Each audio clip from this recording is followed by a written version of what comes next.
بسم الله الرحمن الرحيم. اللهم صل وسلم على سيدنا محمد وعلى آله وصحبه وسلم. النهاردة بإذن الله معايا مشتريات خزين شهر 2 دي. ده الفيديو التاني لخزين شهر 2. الفيديو الأول عملناه وشوفنا كل المشتريات والعروض والأسعار وكل حاجة. ده الأسبوع التاني من الشهر، لأن زي ما قلت لكم في الفيديوهات اللي قبل كده إن أنا ما بجيبش كل حاجة مرة واحدة، يعني عشان التعب بقى وكده.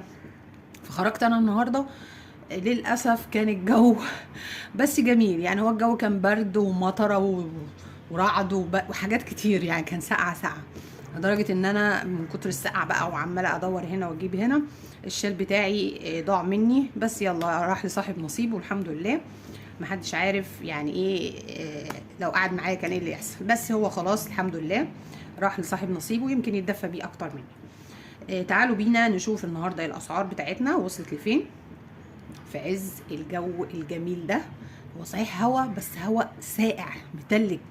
يعني باذن الله انا انزل لكم الفيديو ده في نفس اليوم او تاني يوم، لسه مش عارفه. فهو النهارده الاثنين، وموجة الساقعة دي هتقعد 72 ساعة. يعني كان امبارح الحد والنهارده الاثنين، مش عارفين هتستمر لبكره ولا لا. تعالوا بينا، دي الارصاد بقى، دي ارصاد قبل الخزين. تعالوا بينا نشوف الاسعار ونعرف اسعار الجبنه الموتزاريلا والفراخ والبيض وبقيه البقاله دي وصلت لحد فين، لان النهارده بصراحه اتصدمت من الاسعار جدا جدا، وهقول لكم على حاجات رهيبه في الفيديو. تعالوا قبل ما ننزل نشوف الفيديو بسرعه حطوا لايك لقناه ايمان احمد عشان تشجعوني اكتر واكتر وانزل لكم فيديوهات اكتر واكتر. تعالوا بينا نشوف الاسعار مع بعض. ندخل. اول حاجه صدمتني بصراحه في الاسعار هي جبنه الوديان موتزاريلا. الولاد قاعدين عايزين نعمل بيتزا، عايزين نعمل بيتزا يا ماما، بيحبوا قوي البيتزا بتاعت البيت اكتر من بره. ف اخر مره كنت جايباها كانت ب85 او ب90 حاجه كده، النهارده ب110 الوديان. طبعا دي احسن جبنه بصراحه. في فيديوهات قبل كده نزلت جبنه تانية قلت اجربها فما طلعتش حلوه خالص. يعني دي بتسيح كده تبقى جميله وبتمط. اللي انا جبتها قبل كده الرخيصه كانت في 60 65 حاجه كده، لما كانت دي ب90 جبتها كانت عامله زي الرز، يعني ايه على البيتزا كده، ما فتفتش خالص. في طعم بس ما مسحتش، يعني كانت شكلها مش حلو خالص. فدي غاليه بس تمنها فيها بصراحه. وصلت ل 110 كيلو الوديان، احلى جبنه في الموتزاريلا. تعالوا بينا نشوف ايه تاني غلي معانا وشفناه النهارده. البيض يا جماعه غلي جدا جدا جدا. دي هقول لكم على الاسعار الغاليه الاول، اصدمكم زي ما انا اتصدمت ولا تحبوا اقول العكس؟ طب بصوا خلينا نستمر زي ما احنا شايفين. البيض النهارده البيض البلدي ب110، وفي محلات تانية ب115. تمام، في السعرين 110 و115. وجيت اجيبه كمان ما لقيتوش، فجبت البيض الاحمر النهارده ب100 جنيه. البيض الاحمر ب100 جنيه، وفي محلات تانية بتبيعه ب160. البيض الابيض ب100. لا، البيض الاحمر في محلات بتبيعه ب105. تمام. البيض الابيض محلات بتبيعه ب102 ومحلات بتبيعه ب95. تمام. فمش كل الاسعار، لكن انا النهارده جبت البيض الاحمر ب100 جنيه يا جماعه، والبيض البلدي ب110 او ب115، بس ما لقيتوش. بس البيض الاحمر اهو جميل، يعني ولا كبير قوي ولا صغير قوي، جميل اهو البيض الاحمر. تمام. البلدي مش عارفه، بحس البلدي مش بلدي زي البلدي اللي هو جاي من البيت زمان، يعني برضو ما بيعجبنيش قوي، بس احسن من ده شويه. المهم تعالوا بقى نشوف الفراخ. اتصدمت بقى في الفراخ اكتر واكتر. النهارده الفراخ اللي بالعظم الكيلو ب100 100 وكام يا امان؟ حاولي تفتكري. ب112 الكيلو الفراخ اللي بالعظم ب112. الفراخ الصدور المخليه ب175. بصوا وصلت لحد فين؟ 175. طبعا انا اخري جبت نص كيلو بس، يا دوب على قد اللي هم هياكلوا، ومحتاج اجيب تاني. فاهمني؟ يعني ايه ايام التخزين بقى في الفريزر والحاجات بتاعت زمان دي خلاص انسيها. ما تحتاج انزلي هاتيها طازه بطازه كده، على الاقل يبقى لها طعم تحللي سعرها. النص كيلو ده بحاجه و80 جنيه، ب 85 جنيه الكيلو، ب 175. اقسموا انتوا بقى. تمام، 175. قلنا اللي بالعظم ب 112، وفي اسعار بقى الوراك بكذا والصدور بكذا، في كذا يعني كذا سعر. تعالوا بقى، دي كانت اغلى حاجه معايا في المشتريات طبعا، والغالي كمان الجبنه الرومي بقت ب 165 الوسط و175 القديمه. بعد ما قلت لها قلت طب وانا جايبه الوسط دي ليه؟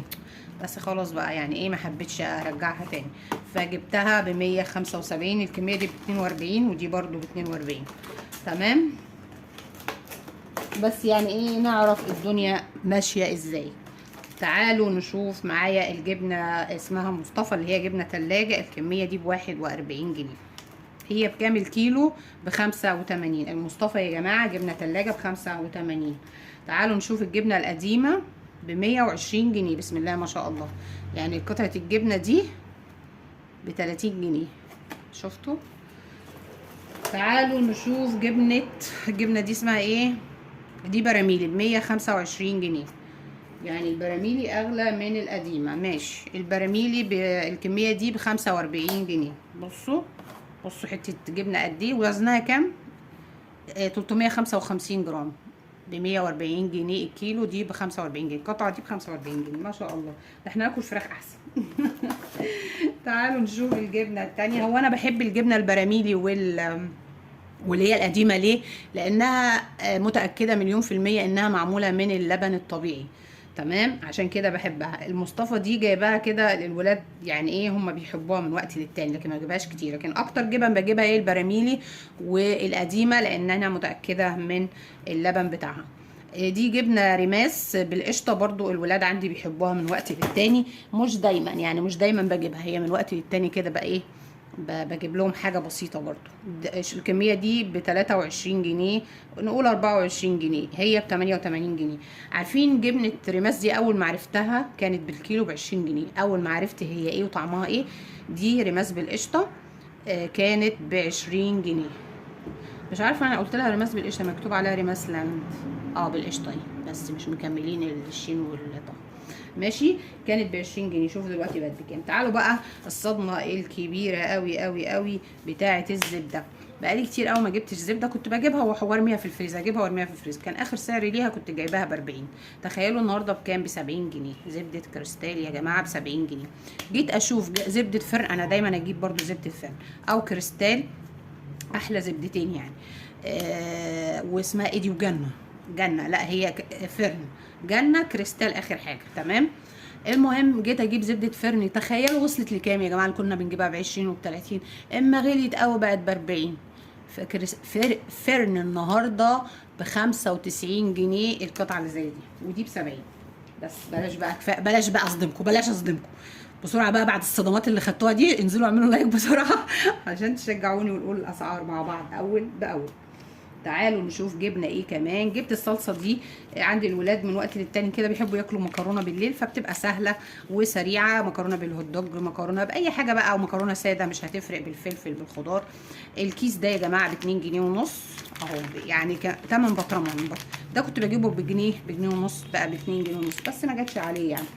مرقه الدجاج اللي هي فيها 8 بقت ب 7 جنيه يا جماعه. ب 7 جنيه مرقه الدجاج اللي فيها 8. جبت مرقه دجاج ومرقه لحمه، ما لقيتش مرقه خضار، فخلاص بقى الواحد ايه ما بقاش بيدور كتير، اللي بيلاقيه بنجيبه. يلا الحمد لله، الله المستعان، وربنا يا رب ييسر الحال. جبت بسكوت الفيري ده من وقت للتاني، برضو الولاد بيطلبوا بسكوت ياكلوا يشربوه مع الشاي اهو.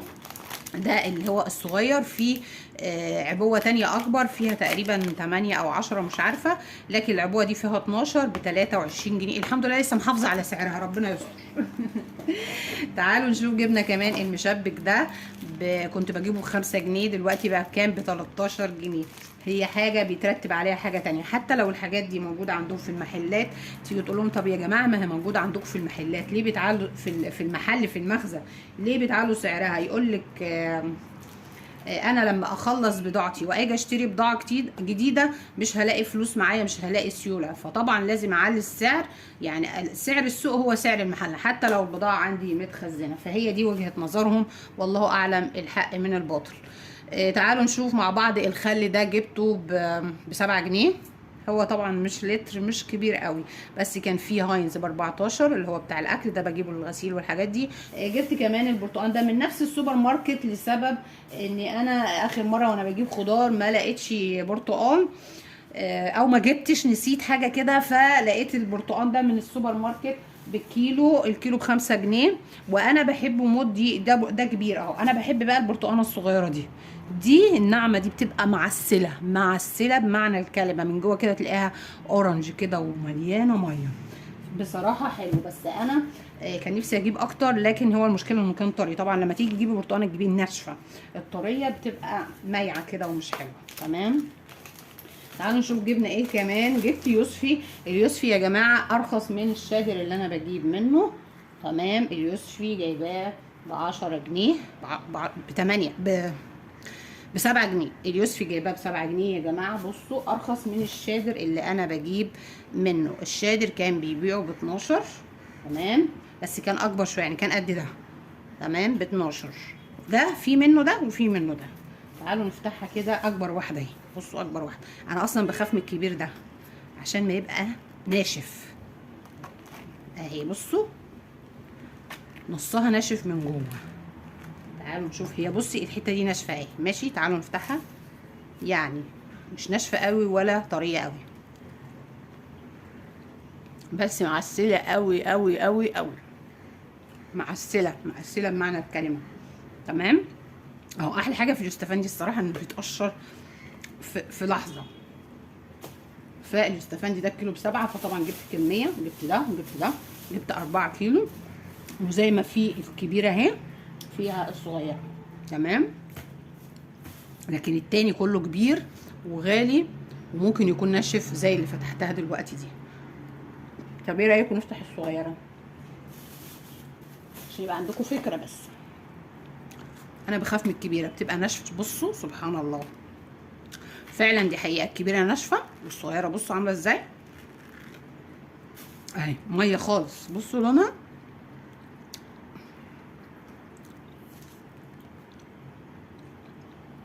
كلها ميه ومعسله برضه.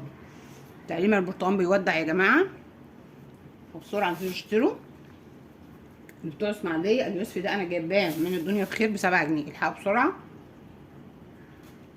لانه بصراحه السعر مش هتلاقوه في اي حته، الا لو كنتوا بتروحوا السوق عارفين الاسعار اقل من كده مثلا. يعني هنا انا معرفش اسعار السوق ايه، انا بريح دماغي واروح الشادر او السوبر ماركت ده. بعض حاجات بجيبها، ما بجيبش كل حاجه برضه. تمام. جبت الفراوله ب12 اهي. اللي عجبني في الفراوله انها في طبق. بصوا اللي في طبق دي بتبقى يعني هي حلوه، يعني فيها برضو الاخضر والاحمر، مش كلها اخضر وكلها احمر. اللي بالكيلو بتيجي تروحي البيت بتلاقيها عصير، لكن اللي في طبق دي بصوا ناشفه وجميله. هي اللي بره ب10، دي ب12 عشان الطبق والتغليف ومعرفش، بس ناشفه وجميله. تمام. جبت كمان العيش ده. العيش ده جبته عيش سوري ب13 جنيه. تعالوا نشوف فيه كام رغيف. كنت بحب قوي العيش بتاع الدنيا بخير، كانوا بيجيبوا عيش، اللي متابعين معايا الفيديوهات بتاعتي كانوا بيجيبوا عيش ابيض كده، كان سعره حلو قوي، ارخص من الافران كمان. بس للاسف فجاه راحوا مقاطعينه. فانا بحب العيش بتاعهم قوي. تعالوا بقى نشوف ده كام. 1 2 3 4 5 6 7. 7 ب13. 7 رغيفه من ده ب13 جنيه. اقسموها انتوا بقى واعرفوا الرغيف هيبقى بكام. بس انا بحب العيش ده برضو، جميل، بيبقى طعمه حلو كده، وممكن تلفيه سندوتشات برضو جبنه، او سندوتشات فراخ بانيه مع خس وكده، بيبقى رائع بصراحه، انا بحبه. تمام. تعالوا نشوف العيش التورتيلا كمان وصل لكام. غلي قوي، غلي قوي قوي بصراحه. بصوا التورتيلا او الصاج وله كذا، او السوري له كذا اسم. تورتيلا، صاج، سوري، له كذا اسم. بصوا 3 رغيف، ال3 دول ب6 جنيه، يعني الواحد ب2 جنيه. كنت بجيب الخمسه ب5 جنيه، يعني الواحد بجنيه، يعني اضرب في 2 على طول. تمام. تعالوا نشوف. جبت جوافه. جوافه اهي بكام؟ ب15 او ب17 حاجه كده. بس انا اطلع الصراحه. جبت فلفل الوان ب نسيت اسمه الصراحه، بس كنت محتاجاه عشان اخزنه لانه سعره كويس اليومين دول، تقريبا ب20 ب22 حاجه كده. هو طبعا بيوصل ل10 بس انا كنت محتاجاه. تمام وكده. تعالوا نشوف البصل بقى، نسيت اقول لكم على البصل، يا رب تكونوا شايفينه اهو. البصل اهو، تعالوا اهو يا جماعه. البصل اهو. البصل بس هو كتير، فعشان اشيله واجيبه هنا قصه وحدوته. البصل ال4 كيلو دول، الكيلو ب4 جنيه ونص. جبت ال4 كيلو دول 4 كيلو ونص. هي طبعا وزنتها لي، هو قالت لك الشبكه دي ب 18 جنيه، مش عارفه وزنتها ليه الصراحه، بس هي المفروض قالت ب 18 4 كيلو، فلما وزنتها لقيتها 4 ونص. المهم اديتها لي ب 20 جنيه ونص، يعني الكيلو وقف على 4 جنيه وشويه. انا كنت جايباه من الشادر ب 6 جنيه. تمام ب6 او ب6 ونص حاجه كده. الفيديو بتاعنا خلص النهارده، يا رب تكونوا استفدتوا من الاسعار. ونصيحه مني، اوعى حد ينزل النهارده خالص لان النهارده كان يوم صعب جدا وكله ساقعه. هو ساقعه بصراحه، وكفايه الشال اللي ضاع مني. عارفين لما يبقى الواحد عنده حاجه عزيزه عليه، هو خلاص راح لصاحب نصيبه، خلاص ربنا يدفيه بيه. هو الواحد لما يكون عنده حاجه عزيزه عليه ويفقدها برضو بيبقى ايه، متضايق. بس ما علينا، الحمد لله، قدر الله ما شاء فعل. الفيديو بتاعنا النهارده يا رب تكونوا استفدتوا بالاسعار. وبسرعه انزلوا حطوا لايك، بسرعه انزلوا حطوا لايك لقناه ايمان احمد. وشكرا ليكم، والسلام عليكم ورحمه الله وبركاته.